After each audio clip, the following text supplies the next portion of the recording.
நிகழும் ஸ்ரீ மங்களகரமான குரோதி ஆண்டு ஆடி மாதம் 16ஆம் தேதி வியாழக்கிழமை அன்று துவாதசி திதியில் மிருகசிரிசம் நட்சத்திரத்தில் வியாகாதம் நாமயோகத்தில் தைத்தூலம் கர்ணத்தினில் மகா பிரதோஷம் கூடிய நன்னாளில் இந்த மகத்தான ஆகஸ்ட் மாதம் பிறக்கிறது. இம்மாத கிரகநிலை என பார்த்தால் ரிஷபராசியில் குரு பகவானும் செவ்வாய் பகவானும், கடகராசியில் சூரிய பகவானும் புதன் பகவானும், சிம்ம ராசியில் சுக்கிர பகவானும், கன்னிராசியில் கேது பகவானும் உள்ளனர். கும்பராசியில் சனி பகவான் வக்ர நிலையில் உள்ளார். மீனராசியில் ராகு பகவான் சஞ்சாரம் செய்கின்றார். இம்மாத கிரக பெயர்ச்சி என எடுத்துக்கொண்டால் ஆகஸ்ட் மாதம் 1ஆம் தேதியே சுக்கிர பகவானின் பெயர்ச்சி சிம்மத்தில் நடைபெறுகிறது. ஆகஸ்ட் 17ஆம் தேதி சூரிய பகவான் சிம்ம ராசிக்கு பெயர்ச்சியாகின்றார். ஆகஸ்ட் மாதம் 26ஆம் தேதி செவ்வாய் பகவான் மிதுன ராசிக்கு பெயர்ச்சியாகின்றார். ஆகஸ்ட் மாதம் 26ஆம் தேதி சுக்கிர பகவான் கன்னி ராசிக்கு பெயர்ச்சியாகின்றார். இம்மாதம் 31ஆம் தேதி புதன் பகவான் சிம்மத்திற்கு பெயர்ச்சியாகின்றார்.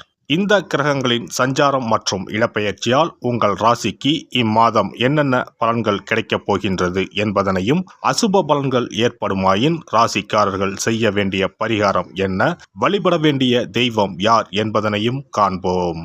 உங்கள் வாழ்வில் வளமும் நலமும் செல்வ செழிப்பும் பெற்று வாழ்வில் உயரிய நிலையை அடைய எல்லாம் வல்ல எம்பெருமானை வேண்டி விரும்பி கேட்டுக்கொள்கிறேன்.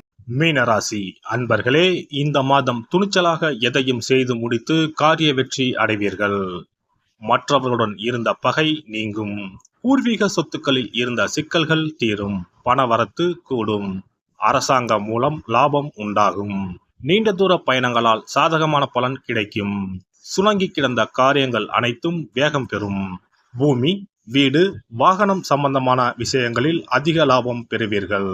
தொழில் வியாபாரத்தில் இருந்த தொய்வு நீங்கி விறுவிறுப்படையும். வசூலாக வேண்டிய கடன் பாக்கிகள் வசூலாகும். தொழில் தொடர்பான பிரச்சனைகள் தீரும். உத்தியோகத்தில் இருப்பவர்களுக்கு பணி தொடர்பான கஷ்டங்கள் குறையும். குடும்பத்தில் உங்களின் மரியாதை கூடும். உங்களது வார்த்தைகளுக்கு மதிப்பு இருக்கும். கணவன் மனைவிக்கிடையில் மனம் விட்டு பேசி எடுக்கும் முக்கிய முடிவுகள் நன்மையை தரும். பிள்ளைகள் நலனில் அக்கறை காட்டுவீர்கள். பெண்களுக்கு கடிதம் மூலம் வரும் தகவல்கள் நல்ல தகவல்களாக இருக்கும். வரவேண்டிய பணம் வந்து சேரும். கஷ்டங்கள் குறையும். மாணவர்களுக்கு கல்வியில் வெற்றி பெற எடுக்கும் முயற்சிகள் சாதகமான பலன் தரும். எதிலும் வேகமாக செயலாற்ற வேண்டும் என்ற எண்ணம் தோன்றும். கலைத்துறையினரை பொறுத்தவரை தொழிலில் சிக்கல்கள் உருவாகாது என்றாலும் சிற்சில வாக்குவாதங்கள் இருக்கும். எதிலும் அளவோடு ஈடுபட்டு வந்தால் தொல்லைகள் இருக்காது. அடுத்தவர்களுடைய விவகாரங்களில் வீணாக தலையிட வேண்டாம். பகைவர்கள் பணிந்து போகவும் வாய்ப்புகள் உண்டு. அரசியல் துறையினர் விடாப்பிடியாக செயல்பட்டு சில வேலைகளை முடிப்பீர்கள். நண்பர்களுடன் மனத்தாங்கல் வரும். யாருக்கும் சாட்சி கையெழுத்திட வேண்டாம். வேலையாட்களால் பிரச்சனைகள் வரக்கூடும். மறைமுக எதிர்ப்புகள் வந்து நீங்கும். நட்சத்திர பலன்கள். பூரட்டாதி நட்சத்திரம். இந்த மாதம் பணப்புழக்கம் அதிகரிக்கும். எடுத்த காரியம் அனைத்தும் வெற்றிகரமாக முடியும். மதிப்பு மரியாதை சிறப்படையும். செல்வாக்கு ஓங்கும். குடும்பத்தில் குதூகலம் ஏற்படும். தம்பதிகளிடையே அன்பு மேலோங்கும். பிரிந்த குடும்பம் ஒன்று சேரும். உத்திரட்டாதி நட்சத்திரம். இந்த மாதம் பொதுவாக நற்பலன்கள் கூடுதலாக கிடைக்கும். எதிலும் சிறிதளவு ஆதாயம் ஏற்படும். முன் விரோதம் காரணமாக சில சங்கடங்கள் உருவாகலாம் என்றாலும் அவற்றை சமாளிக்கும் வழிகள் உங்களுக்கு புலப்படும். இயந்திரங்களை உபயோகிக்கும் போது பணியாளர்கள் எச்சரிக்கையுடன் இருப்பது அவசியம். தெய்வ பணி, தர்ம பணி போன்ற நற்காரியங்களில் ஈடுபடவும் வாய்ப்புகள் உண்டு. ரேவதி நட்சத்திரம். இந்த மாதம் தொழிலில் சிக்கல்கள் உருவாகாது என்றாலும் சிற்சில வாக்குவாதங்கள் இருக்கும். எதிலும் அளவோடு ஈடுபட்டு வந்தால் தொல்லைகள் இருக்காது. அடுத்தவர்களுடைய விவகாரங்களில் வீணாக தலையிட வேண்டாம். பகைவர்கள் பணிந்து போகவும் வாய்ப்புகள் உள்ளன.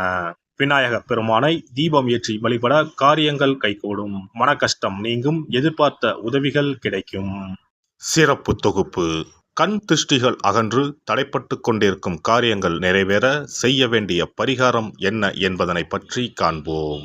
வாழ்க்கையில் நல்ல நிலையில் இருந்தவர்கள் கூட திடீரென்று பொருளாதாரம் இழந்து மன கஷ்டங்களுடன் வாழும் நிலை ஏற்படும்.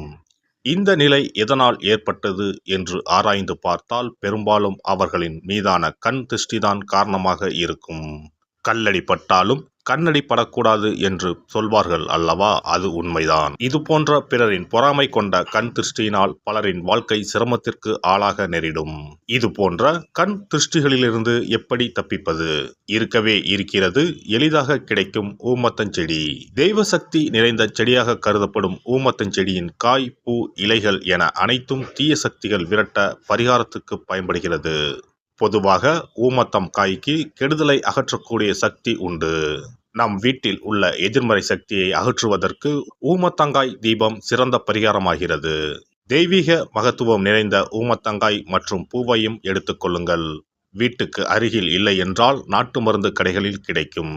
இந்த 2 பொருட்களையும் மஞ்சள் தண்ணீரை கொண்டு நன்றாக கழுவி விடுங்கள்.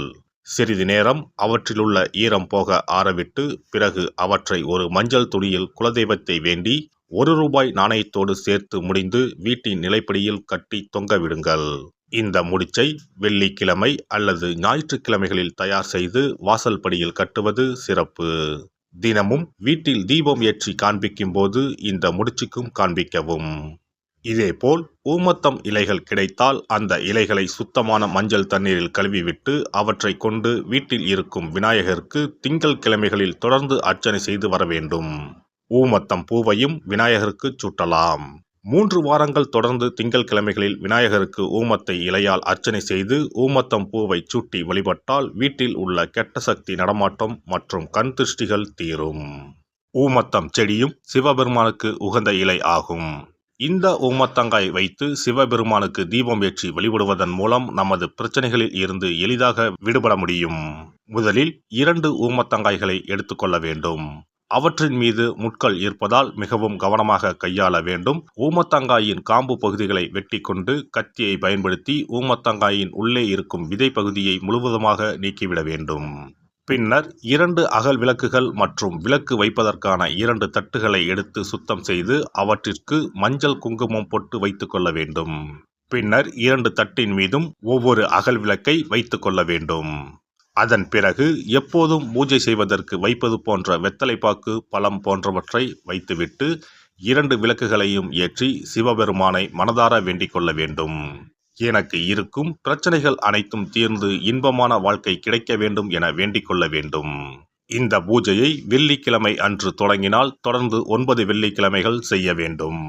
ஊமத்தங்காயின் மீது எவ்வாறு முட்கள் இருக்கிறதோ அதுபோல நமது வாழ்க்கையில் இருக்கும் முட்கள் போன்ற பிரச்சனைகளை அவை தீர்த்து வைக்கின்றன. இந்த பூஜையை நாம் தொடர்ந்து செய்து வருவதால் நம் மீது இருக்கும் கண் திருஷ்டிகள் அகன்றுவிடும். தீராத துயரங்கள் தீர்ந்துவிடும். பணம், நகை நம்மிடம் பெருகி வரும். சிலருக்கு கையில் சுத்தமாக பணம் இருக்காது. வறுமை தாண்டவமாடும். கடன் தொல்லையால் கஷ்டப்படுவார்கள். பண பிரச்சனையில் சிக்கி கொண்டிருப்பவர்கள் இந்த தீபத்தை ஏற்றினால் 3 வாரங்களில் நல்ல பலனை பெற முடியும். தொழிலில் நல்ல முன்னேற்றம் இருக்கும். கடன் பிரச்சனைகள் தீரும். உறவினர்களிடையே பகைமை இருந்தால் அவையும் மறைந்துவிடும். நோய்வாய் உள்ளவர்கள் இந்த தீபத்தை ஏற்றுவதன் மூலம் நல்ல பலனை பெற முடியும். பொதுவாகவே எந்த பரிகாரம் என்றாலும் அதை முழு நம்பிக்கையுடன் செய்தால் மட்டுமே முழு பலன் கிடைக்கும் என்பதை நினைவில் கொள்ளுங்கள். எல்லாம் வல்ல இறையருளால் நீங்களும் உங்கள் அன்பு குடும்பமும் உடல் நலம், நீலாயுள், நிறை செல்வம், உயர் புகழ், மெய்ஞானம் ஓங்கி வாழ்க வளமுடன். இந்த வீடியோ பதிவு உங்களுக்கு பிடித்திருந்தால் லைக் பண்ணுங்க, கமெண்ட் பண்ணுங்க, ஷேர் பண்ணுங்க, மறக்காம சப்ஸ்கிரைப் பண்ணுங்க. பக்கத்துல இருக்கிற பெல் பட்டனை கிளிக் பண்ணுங்க. நன்றி, வணக்கம். ஓம் நமச்சிவாய. சிவாய நம.